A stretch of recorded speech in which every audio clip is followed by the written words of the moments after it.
Aurélie Rousseau, vous avez la parole. Merci Madame le maire, nous voterons pour, cela va de soi, mais je souhaiterais profiter de cette délibération sur l'actualisation du règlement de fonctionnement des établissements de la petite enfance pour revenir, si vous me le permettez, sur l'article 4.3 relatif au personnel exerçant dans leur sein.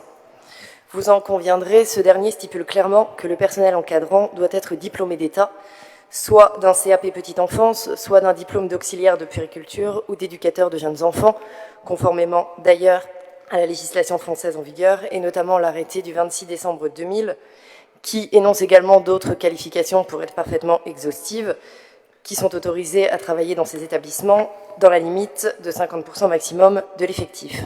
Quoi qu'il en soit, Madame le maire, il faut une qualification ou un diplôme pour intervenir au sein de ces établissements. Il semble cependant que pendant certains arrêts maladie dus au Covid ou lors de la récente grève du 3 décembre dernier, la municipalité ait fait appel à des animateurs de la ville pour pallier les absences, en dérogeant de fait à cette obligation légale d'être diplômé ou qualifié pour intervenir au sein de ces établissements. Je ne vous cache pas, Madame le maire, que cela suscite de nombreuses interrogations et inquiétudes, tant de la part des parents pour lesquels il est inconcevable de confier la garde et la responsabilité d'enfants de moins de 3 ans à du personnel non qualifié, et encore plus en période de Covid, où des mesures extrêmement contraignantes doivent être appliquées, que de la part du personnel de ces établissements, qui considèrent qu'il s'agit là d'une absence de reconnaissance de leur travail et de leur diplôme. Je trouve personnellement dommageable de ne pas valoriser le personnel de nos crèches municipales, qui fait un travail de grande qualité. Par conséquent, Madame le maire, pourriez-vous nous éclairer sur ce sujet, s'il vous plaît, et nous expliquer comment la municipalité, à la limite de la légalité, a pu délibérément prendre la décision de confier des enfants de moins de 3 ans à des animateurs sans aucune des formations requises. Je tiens à préciser que mon propos ne retire en rien au respect que j'ai pour les animateurs des centres de loisirs qui font un travail remarquable dont j'ai la chance de profiter quotidiennement. Je vous remercie. Bon, alors... Rassurez-vous, Madame Rousseau, la ville de Levallois ne fait rien d'illégal dans les crèches. Voilà, soyez-en bien certaines. Je vais laisser Robin Forget, notre DGA en charge de l'enfance et de la petite enfance. Elsa, tu voulais répondre directement ? Après moi, je reprendrai la parole pour vous poser une question, Madame Rousseau. Allez-y, Madame Chély, vous avez la parole. Oui, je vous remercie, Madame le maire. Je regrette de nouveau une polémique stérile qu'on retrouve sur les réseaux sociaux, du même acabit que celle dont on a parlé sur d'autres sujets par ailleurs. Ce que je peux vous dire aujourd'hui, c'est qu'absolument, nous sommes dans la légalité comme quand nous faisons intervenir des animateurs. Nous le faisons pourquoi ?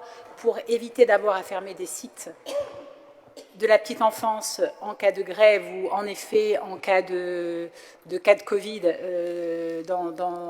chez nos personnels. Moi aussi, je suis très sensible au travail que fait le personnel de la petite enfance. Je les rencontre régulièrement.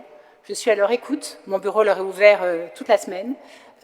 Donc j'entends cette polémique et je trouve que c'est une polémique stérile et tout à fait inutile dans la mesure où nous respectons la légalité quand nous faisons intervenir les animateurs. Je vous ramène d'ailleurs au point 4.3c sur justement le statut de l'agent social animateur. Je cite, « Il répond à des missions sensiblement identiques à celles de l'auxiliaire de puériculture. Certaines tâches ne seront pas autorisées car elles font appel à des compétences liées à un diplôme spécifique. » C'est exactement ce que nous faisons quand nous faisons appel à des animateurs. Je vous remercie, Madame le maire. Madame Rousseau, j'ai une question. Quelle serait votre solution ?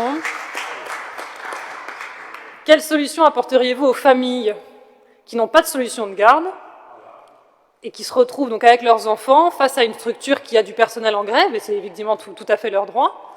Qu'est-ce que vous leur répondez à ces familles qui arrivent avec leurs enfants? Parce qu'en fait, c'est ça ce qu'on fait, juste simplement, Madame Rousseau, c'est ça qu'on fait. On fait rien d'illégal, on est dans les clous, on confie pas les bébés à n'importe qui, on les confie à nos animateurs en qui on a confiance, et sans rien enlever au travail remarquable que font nos personnels de crèche, et effectivement, elles font un travail remarquable, de dire, voilà, nous, on continue, malgré tout ce qu'on a toujours fait. C'est-à-dire que quand on a une grève dans les écoles, les animateurs prennent le relais. Quand il y a une grève dans les crèches, il faut aussi qu'il y ait des animateurs formés qui puissent prendre le relais. J'ai pas l'impression qu'on fasse quelque chose de complètement dingue. Et encore une fois, je vous pose la question, Madame Rousseau, si vous étiez maire aujourd'hui ou si vous étiez adjointe au maire en charge de la petite enfance, que proposeriez-vous aux familles face à cette situation comme ça?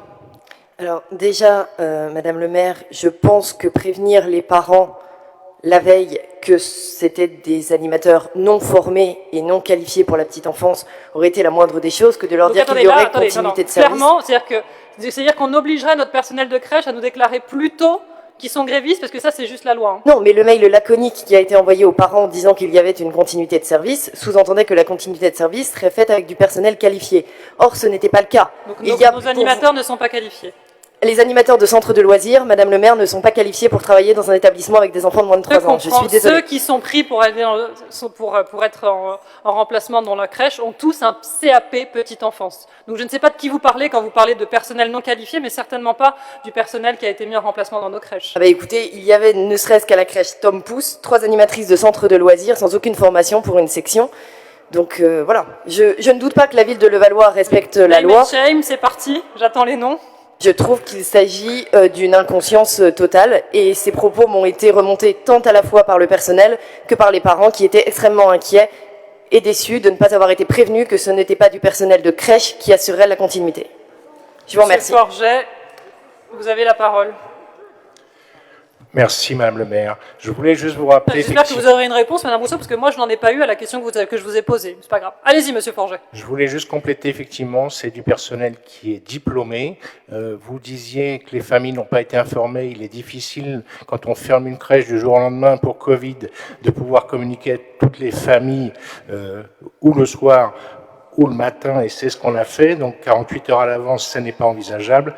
Et puis effectivement, tous les animateurs, 75% des animateurs sont diplômés, et les animatrices qu'on a envoyées dans les crèches, elles étaient 7 exactement, on les a réparties, étaient diplômées d'un CAP petite enfance. C'est pour ça qu'on les a choisies. Donc, je ne sais pas d'où vous tenez votre information, Madame Rousseau, mais elle m'a l'air défectueuse. Monsieur Weiss, vous avez la parole. Oui, après les pétitions hasardeuses que M. Messatfa soutient, les propos mensongers qui sont quand même tenus et qui discréditent quand même tout le personnel municipal, enfin le personnel municipal et ceux qui accueillent vos enfants, nos enfants au quotidien, je trouve ça vraiment lamentable. Renseignez-vous avant de lancer des polémiques quand il y a lieu, mais là il n'y a pas lieu. Encore une fois, c'est du mensonge permanent, c'est du coup d'éclat permanent. C'est un peu dommage. Vous abaissez encore une fois le niveau qui était déjà pas très haut de votre côté. Encore une fois, comprenons-nous bien, on est en train de proposer une solution aux familles, en leur disant la vérité d'ailleurs. C'est-à-dire que bien sûr qu'on leur dit que le personnel est en grève ou que le personnel a été atteint de Covid, donc on leur propose une solution de remplacement. Alors vous parlez d'un mail laconique, après si on fait un mail de 4 km, de 4 pieds de long, les parents lisent pas, et encore une fois je suis bien placée pour le savoir, parce que moi-même parfois je ne vais pas au bout de tous les mails, mais comprenons-nous bien, dès lors qu'on est parents, qu'on nous dit les personnels qui encadrent vos enfants d'habitude ne sont pas là et on vous propose une solution alternative, libre à vous en tant que parent de décider de oui ou non mettre votre enfant à la crèche. C'est-à-dire que si vous considérez en tant que parent que les conditions ne sont pas satisfaisantes et que vous ne souhaitez pas mettre votre enfant dans ces conditions-là dans une structure de la ville, mais libre à vous de le garder. Et encore une fois, ça c'est quelque chose de très nouveau qu'on propose aux familles, parce que c'est vrai que pour avoir eu 2 enfants en crèche très récemment, c'est un secret pour personne, ça m'a été dit d'ailleurs sur le plateau de France 3 de manière tout à fait élégante, quand on avait, encore une fois, la crèche qui fermait ou la structure qui ne pouvait pas accueillir votre enfant, on vous disait vous le gardez chez vous et voilà. On ne vous proposait pas de solution. C'est quelque chose de nouveau qui est en train d'être mis en place par nos équipes. Je trouve que c'est tout à leur honneur. Alors leur tirer dessus comme ça, comme vous le faites, en nous accusant d'être dans l'illégalité, d'être irrespectueux vis-à-vis de notre personnel de crèche, etc. Je trouve ça quand même un tout petit peu fort. Allez, je pense qu'on va clôturer ici ce débat sur, encore une fois, une modification de règlement sur les chaussons pour nos enfants. Voilà. Vous voulez reprendre la parole, Madame Rousseau? Si, vous voulez reprendre la parole. Et après, je mettrai aux voix. Allez-y. Merci. En effet, je suis en effet d'accord avec vous et proposer une solution aux parents est indispensable. Mais je pense qu'il aurait été de bon ton de les prévenir que les animatrices qui allaient agir dans ces crèches le jour de la grève ne seraient pas des auxiliaires de puéricultrices et ne disposaient pas des diplômes requis pour intervenir avec des bébés de 3 mois. Je suis désolée. Non, je crois qu'on a bien compris. On a bien compris. Je mets aux voix cette délibération. Qui est pour? Les contraires? Abstention? Je vous remercie.